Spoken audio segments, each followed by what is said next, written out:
Okay, welcome back, guys. Today I thought I'd do another movie review, and I picked Bounty Hunters, starring Trish Stratus. Came out sometime last year, 2011 I believe, and I think it came to some film festivals and they shopped it around a little bit, but this movie is a masterpiece. I think it's nominated for like 16 Oscars. But seriously, it's a Rudy Poo piece of monkey crap. Yeah, this was just a pretty bad movie. What was ironic though was I was gonna go get it at Redbox, and all the Redboxes in my area were sold out of the thing. It took me forever to find it. I finally found it, and some people would think that that means it's a good movie. But I don't know what was going on there, because I know it was at Redbox, but there was like tons of machines that were out of it. So it really took me a while to find this one. But yeah, it's as you would expect. Bad acting. Fight scenes were pretty good though. But bad acting and just some ridiculous stuff. Storyline stuff that didn't make sense. But you know, I didn't go into this expecting The Godfather. I went into it expecting a B movie, low budget. And just, it was, Trish Stratus did wrestling moves in this. It was crazy. But, so, on to the movie. It starts off and Trish Stratus is being held at gunpoint. She's doing this inner monologue type thing. She's introducing some of the characters. It's basically these three bounty hunters, Trish, this goofy guy who acts kind of like Ryan Reynolds, and then the boss of the group, Riley. They're working out. It cuts back to 10 hours earlier.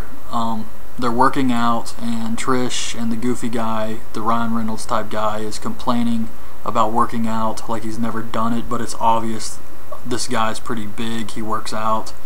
So that was just made no sense. They're there to catch a guy. They have a bounty on. He's this bodybuilder.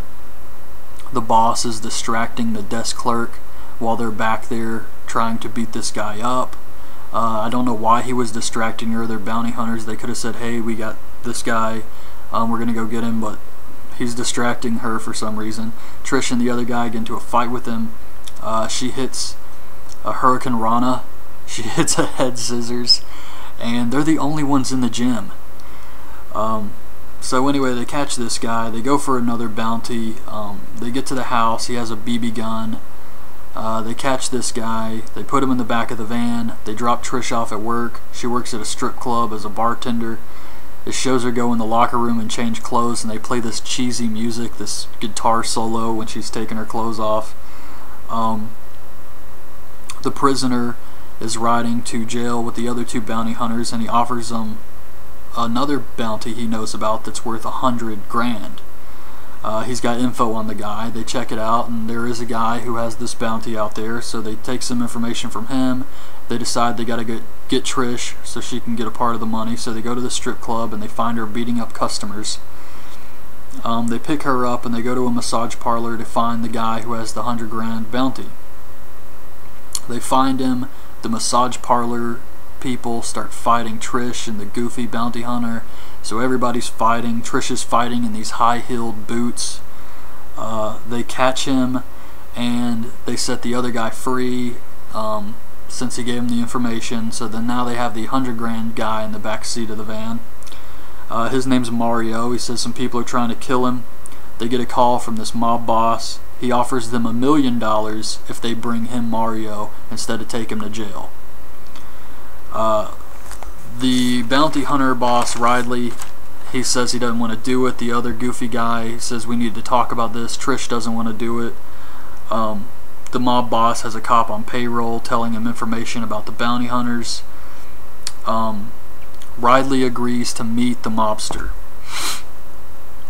So the mobster catches the first guy who gave him information on Mario, and it's implied that he kills him with a golf club, but we don't really see anything. There's no blood or anything. It cuts away.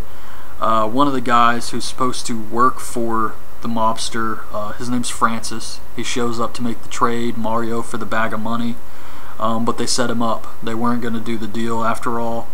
Mario tries to escape. Trish goes after him, and Francis is driving his car, and he opens the door and just knocks Trish into like some garbage cans or something. And this actually hurts her so bad she's out. They take her to the hospital. The other two bounty hunters leave. Trish is still at the hospital. They go to a diner. The mobster hires 2 more assassins to go take care of these bounty hunters that are giving him such a headache. And the assassins show up at the diner dressed like cops. But it's so obvious. The girl that goes into the diner is dressed kind of like a stripper cop that would show up at a bachelor party. She sits right next to the goofy guy, and she just stares at him the whole time. Like, they ask her stuff, and the girl working at the diner asks if she wants anything, and she doesn't say anything. She just stares at him, and this doesn't give her away. So the goofy guy gets up to go to the bathroom. The other assassin's looking in the van and sees Mario's in there, so he alerts her and says, go get the keys to the van. She starts fighting the goofy guy. She beats him up pretty good, but then he eventually beats her. He takes the keys from her and says, everybody knows Asian people can't drive. So it was full of bad jokes like that. So they get into this fight. The assassins leave. They get run off. The other 2 bounty hunters get in the van, and they get a phone call. The goofy guy says, is it the hospital? And he says, no, it's an unknown number. And then we just hear Mario in the background saying, oh shit, we're in trouble now. Why? Why does that mean anything? I thought that was weird. The boss is on the phone, the mobster. He says he's been tracking them through their GPS. The assassins go to the hospital. They kidnap Trish. She's still out, completely knocked out from this car door hitting her. She wakes up, and she's in the back of an ambulance, and she starts fighting with the Asian girl while the other Asian guy's driving the ambulance. The bounty hunters show up, and they start following the ambulance. The Asian girl eventually drugs Trish with a syringe, kind of like Dexter, and she opens up her bag of clothes and pulls out the schoolgirl uniform Trish was wearing at the bartender job strip club. I don't know why they kidnapped her from the hospital and felt the need to take her clothes too. But the boss wants to trade Mario for Trish. He has Trish in the schoolgirl outfit. The Asian girl slaps Trish, and she says, you slap like a girl, and when I get these cuffs off, I'm going to show you how a real bitch slaps. Just so goofy. So the other bounty hunters show up, and they got a plan. They give Mario a gun. They take the cuffs off Trish, and the first thing she does is punch the Asian girl because she's a badass like that. Trish, basically all hell breaks loose. Trish ends up fighting the Asian girl. The goofy guy fights the other assassin. They have all these long drawn out fights in this movie, but there's no blood. There's nudity, bad language, everything else, but there's no blood for these fights. And I mean, they punch each other in the face repeatedly, and there's not one drop of blood. Trish actually wins this fight with the Stratusfaction, her WWE finisher, and then she just beats the Asian girl's head into the concrete till she's dead. One funny thing I noticed here was there's some graffiti all over the place they're fighting, and one of the things says Todd Rules. The other guy wins his fight by breaking the assassin's neck. The Francis guy shows back up, and they have this kind of standoff. They're all pointing guns at each other. The mobster takes Trish hostage again. We have the scene from the beginning of the movie that opened the movie. And the mobster offers Ridley the money again, the $1 million. Mario says, I want the money. And this was just ridiculous. The mobster says, if you take that money, I'll kill the girl. Why would he care if he kills Trish? She means nothing to him. But yeah, that didn't make any sense to me. Mario tries to shoot Francis, but his gun is blanks because the bounty hunters have this rule where one of the guns is always a blank gun. Only one of the guns is real or something. I can't remember what it was, but they had some kind of plan set up, and it was foreshadowed earlier. Francis kills Mario then. So the goofy guy kills Francis.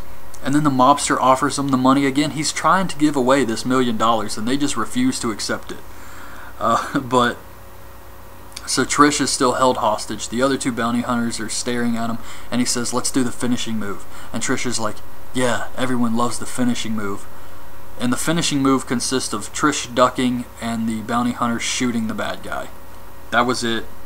They take the $1 million and they leave. This place is full of dead people. They committed crimes by accepting a bribe from a person they were taking to jail in order to get information on another bounty. They've definitely broken the law, and here they're leaving this place full of dead people, and they're taking the $1 million with them. And then the credits roll. They play some outtakes from the movie, some bloopers and stuff during the credits, and that was it. It was a low budget movie. You can't really go in here expecting much, and it wasn't very good. Like I said, some of the fight scenes were cool, but then there was the thing where it was no blood. I mean, so many punches and nothing. So it was definitely goofy, but yeah. If you can find it at Redbox, it may be entertaining just for the comedy of it all. Or if you're a huge Trish Stratus WWE fan or something. But that's my review of this movie. Hope you guys like it. I'll try to be back tomorrow for another movie. I'm thinking of doing like an older horror movie series. So I hope you guys check that out, and thanks for watching. Bye.